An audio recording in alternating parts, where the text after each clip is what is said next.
varam beigt. Nē, man vēl viens jautājums. Nē, es vienkārši višķi nestu, nu, laikam, savādāk audzināt vai kā. Es gribēju pajautāt, Denis, vai man var paskaidrot, ko nozīmē šī nu, jebkurai mākstai apakšā ir kaut kāds stāsts.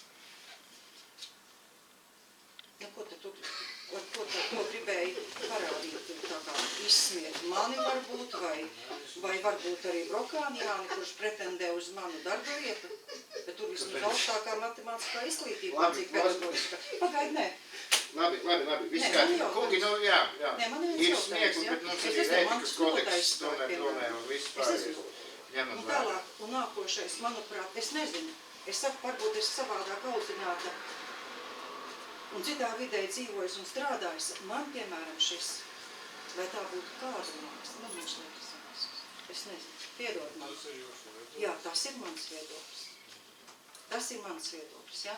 Bet es tomēr par šo te mākslu, tad tev nav viedokļi, tā ir vienkārši māksla.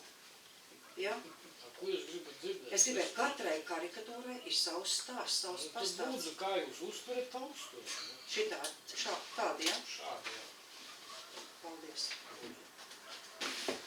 Labi, beidzam sēdi. Nu, atceramies, ka mums tomēr ir ētikas kodeks palasam un atceramies, ka mēs esam... Es jūs aicinu arī sekot ētikas. Nē, varbūt tu manā vietā taisies tāds ceļas.